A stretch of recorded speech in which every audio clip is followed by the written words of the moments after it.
Your Excellency, allow me now with a lot of humility to request you to come and address us. Let's put our hands together for the Prime Cabinet Secretary.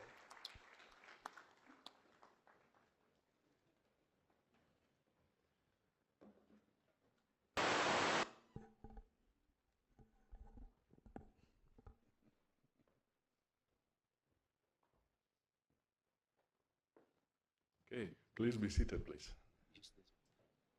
Oh, they want me to migrate. All right.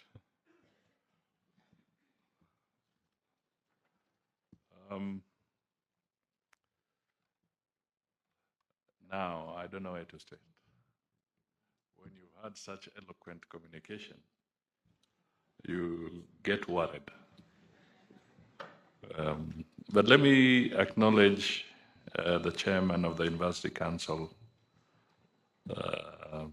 Professor Anangwe, the DVC, Professor Muller, Ambassador Monica Juma, the National Security Advisor, the Principal Secretary, Dr. Singwe, who has done a marvelous job in moderating this session, Professor Louis Franceschi, Deputy Secretary General of the Commonwealth, the Chairman of the Foreign Service Academy, heads of missions and other diplomatic corps present, and the UN Resident Coordinator, who is also accompanied by his father.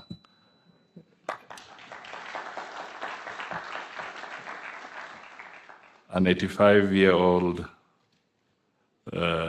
gentleman who must be very proud of his son today.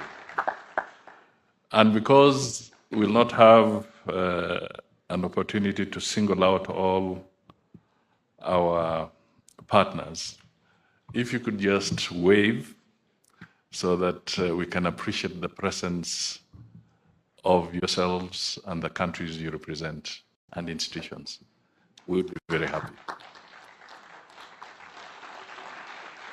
Thank you.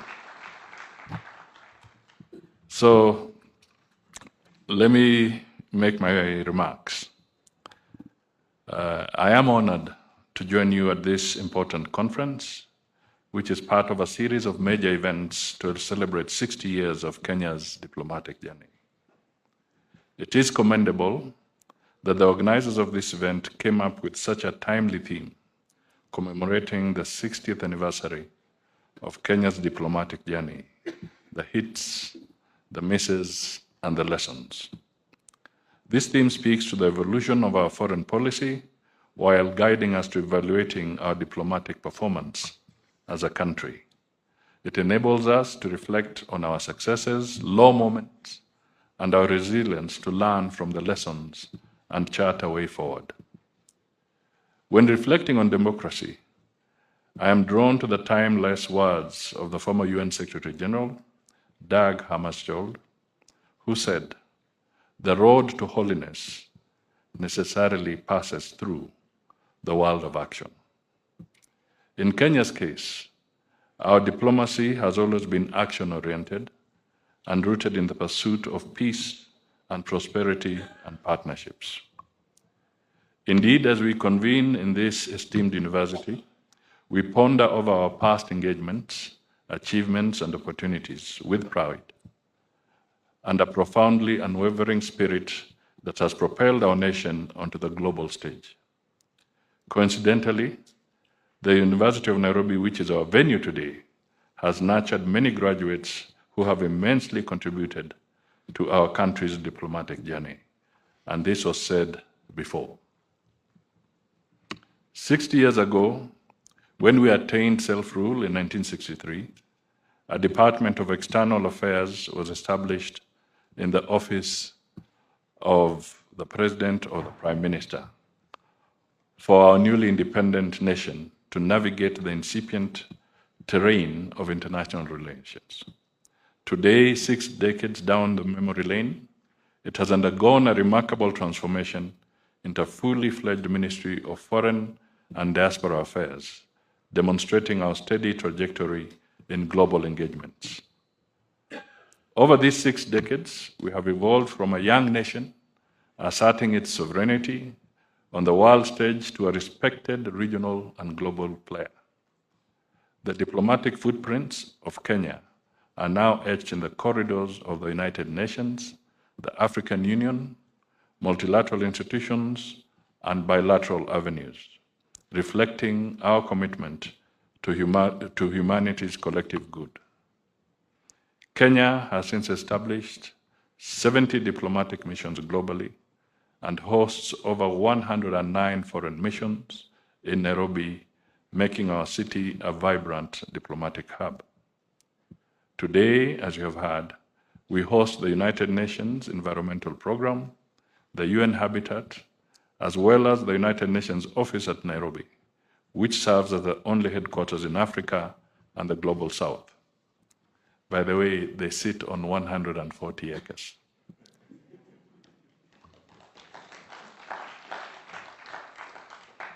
As we celebrate Kenya's position as a growing diplomatic hub, we must not forget to acknowledge the diplomats and leaders who planted the first seed of this great achievement. In this regard, let me single out the late Ambassador Joseph Odero Joy, because we tend to forget his name somewhere. And pay tribute to him for his visionary diplomatic leadership that guided our country's efforts to persuade the world that we can indeed host the UNEP in Nairobi.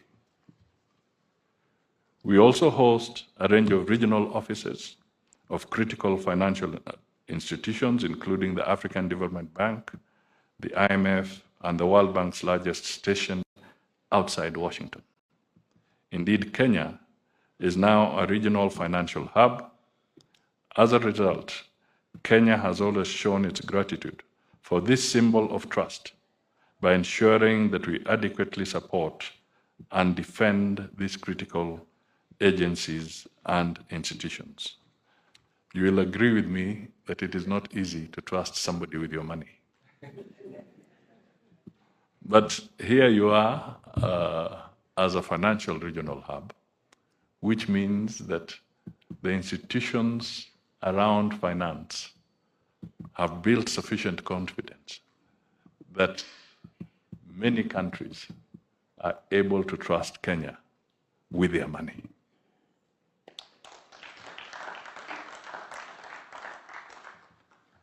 Looking at the conference agenda, I am pleased that the topics being covered are weighty and comprehensive in scope, covering both the past, the present, and the future, from ever-present issues of regional integration, peace, and security. The conference also explores issues ranging from multilateralism and global governance to international trade, the diaspora, as well as digital diplomacy, the role of women and our youth in diplomatic discourse, and the critical role of parliamentary diplomacy. Certainly, it will be interesting to read the communique at the end of this conference. Kenya's diplomatic history reveals that since independence, our diplomacy has been guided by clearly defined principles which are largely aligned to the United Nations Charter and the African Union Constitutive Act. They broadly include Pan-Africanism, regionalism, humanitarianism, good neighborliness, and non-interference. Our diplomatic engagements are also founded on our national values, namely patriotism, good governance, and a corruption-free foreign policy.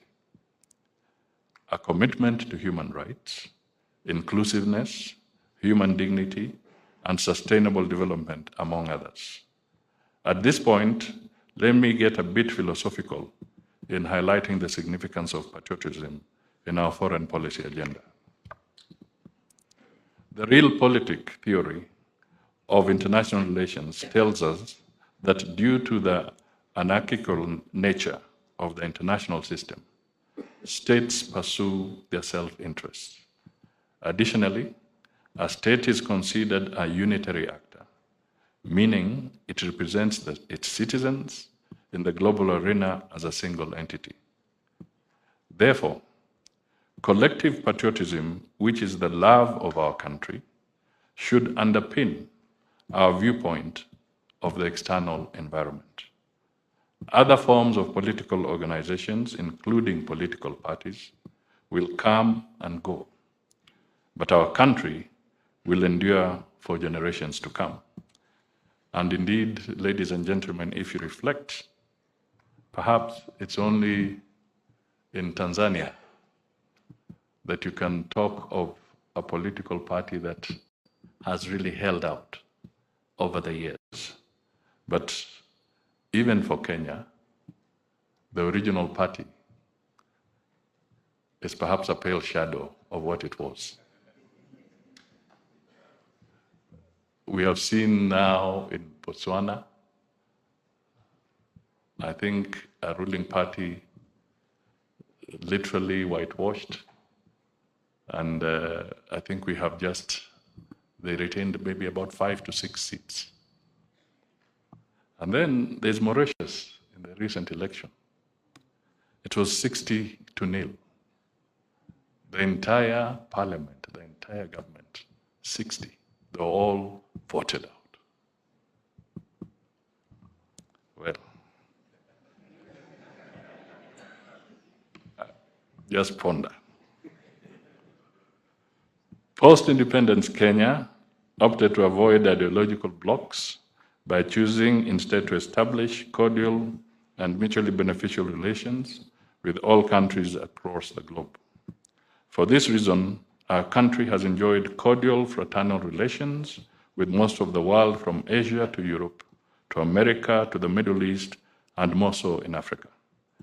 Thus, in addition to the principles stated earlier, Kenya has maintained the non-alignment policy.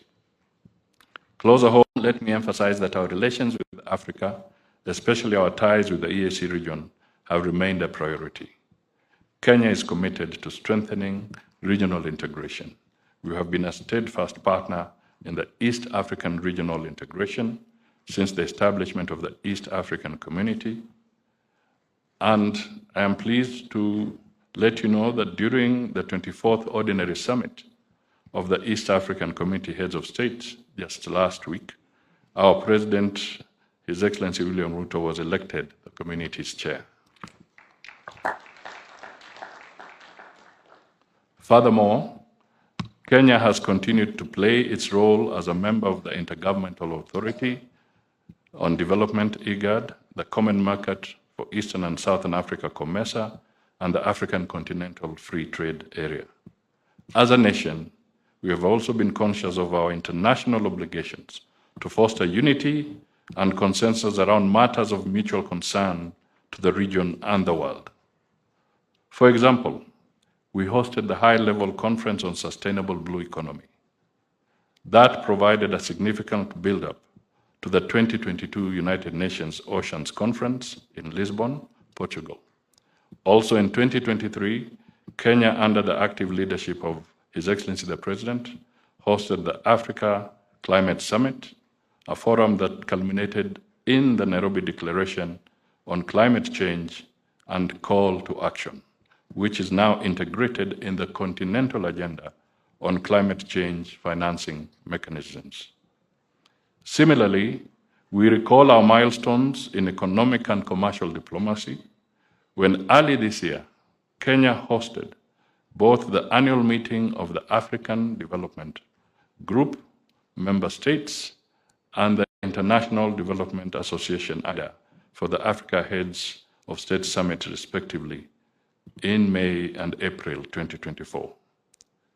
Notable outcomes of these meetings included a focus on debt challenges, highlighting the need to reform the international financial architecture that works against African states and centering the role of the private sector, youth, and civil society in economic diplomacy.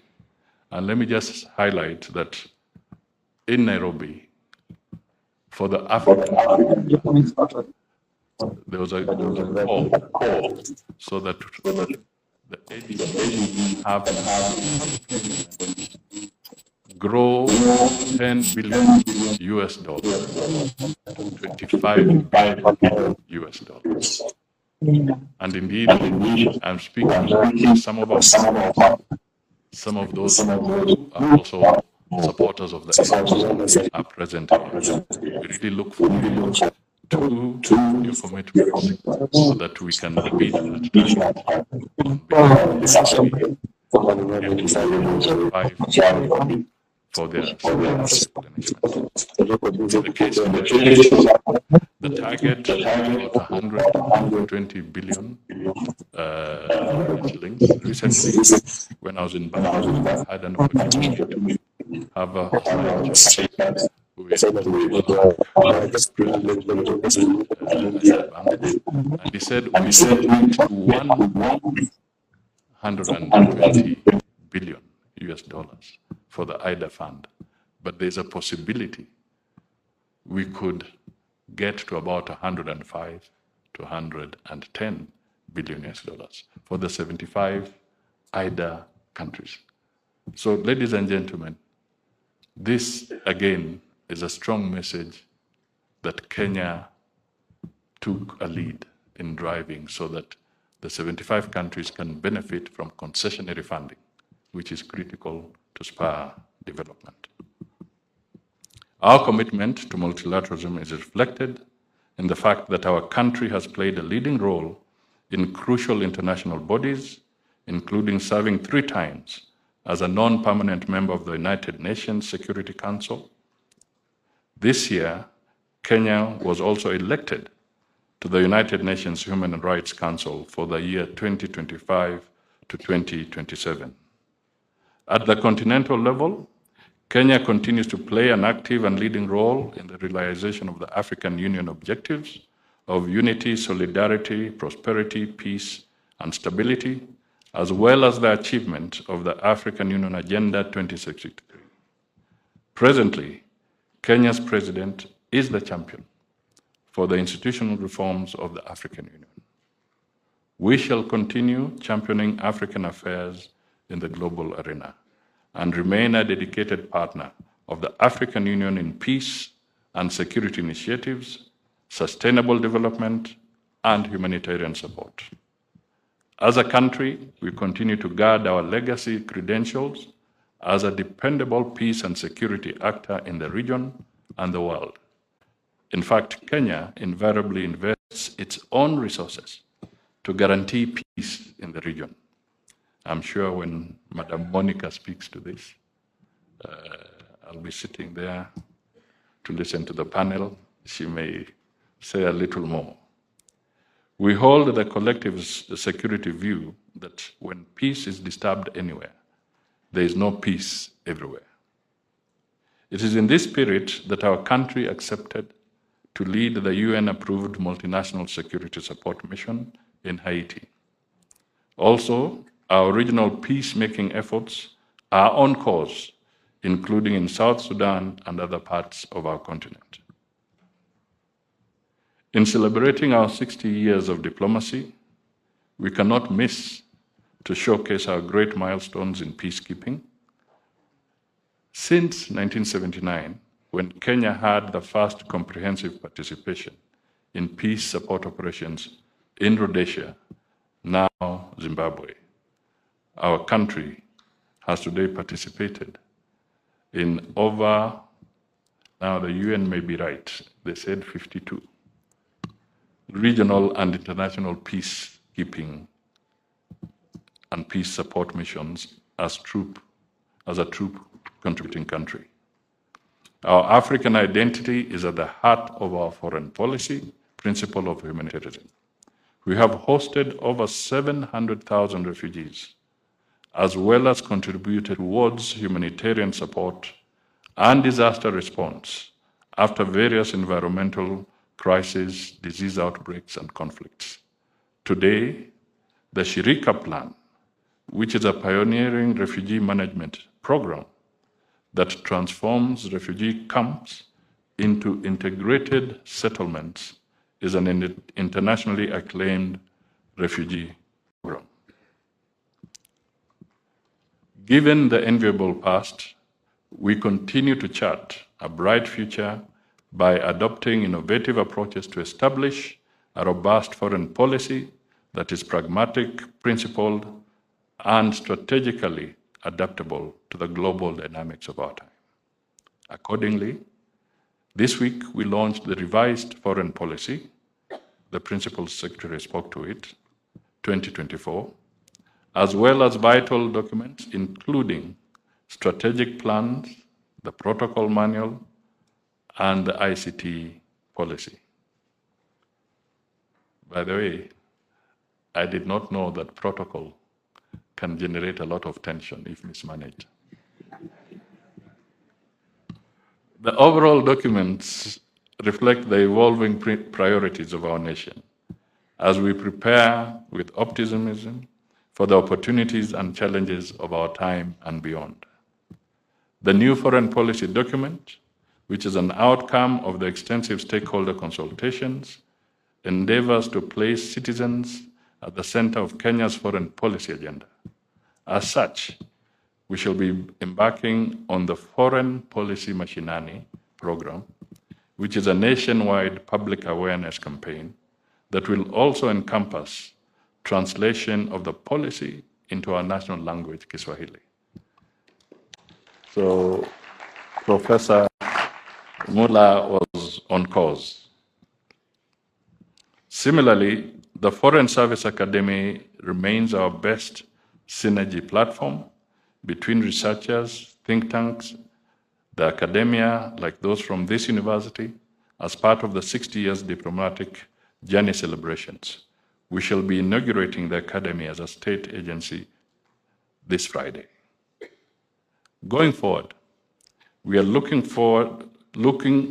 at centering our country in global governance, cutting a diplomatic niche in the discourse of climate change action, and advocating for reforms of the international multilateral organizations, as well as the international financial architecture.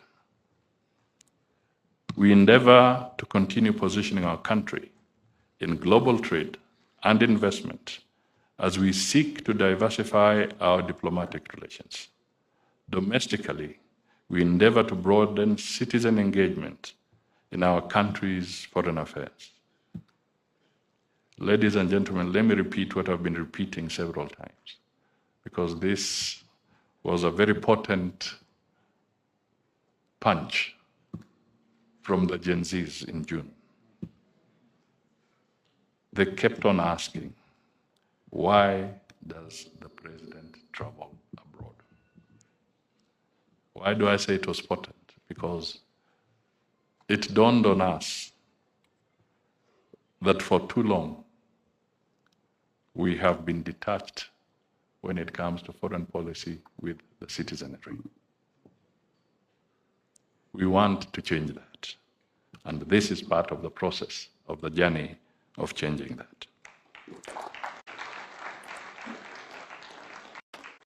As I conclude, let us look to the words of Kofi Annan, who reminded us, more than ever before in human history, we share a common destiny. We can master it only if we face it together. The next 60 years of Kenya's diplomacy will not be built on individual achievements, but on our collective resolve to shape a better future. Let this commemoration be a call to action and a commitment to not only learn from the past, but to craft a diplomacy that is visionary, inclusive, and impactful. As we stand on the shoulders of those who shaped Kenya's diplomacy, let us turn our gaze to the vibrant and tapped potential of our youth, who are the dreamers, the innovators, the Gen Z, the custodians of our tomorrow.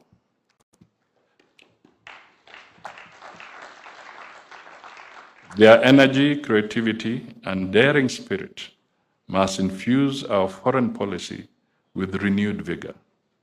Let us ask ourselves, Are we equipping them to navigate the complex web of global diplomacy? Are we inspiring them to carry forward Kenya's legacy on the world stage? Are we informing them of what is expected of them in the future?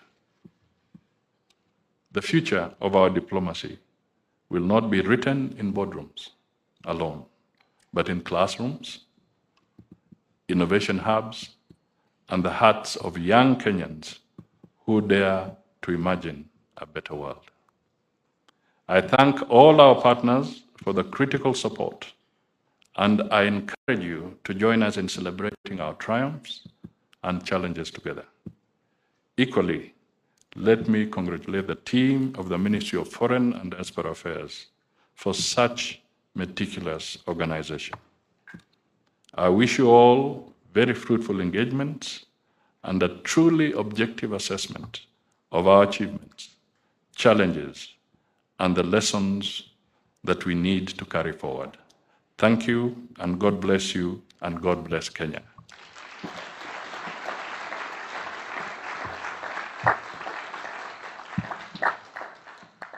I will sit and listen. Thank you.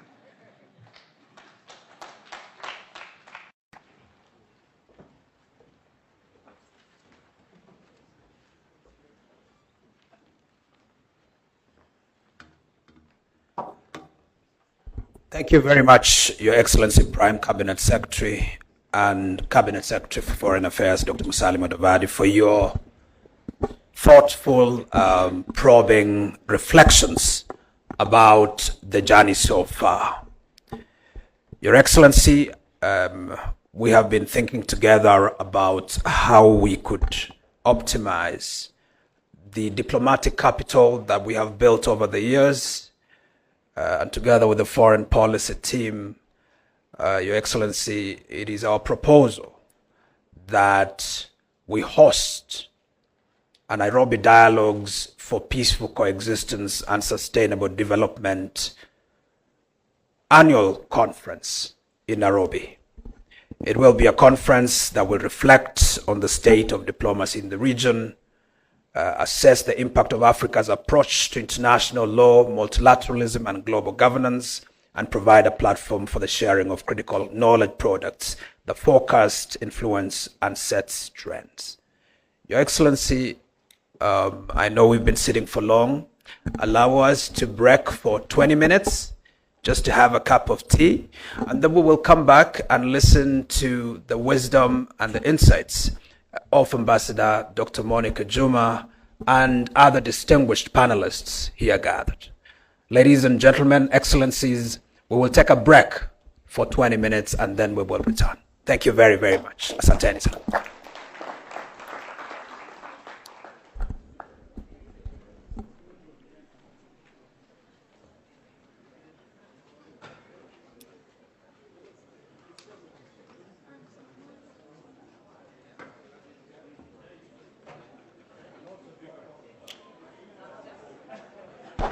I understand as we exit as well, we'll do one joint photograph outside at the foyer. Thank you very much.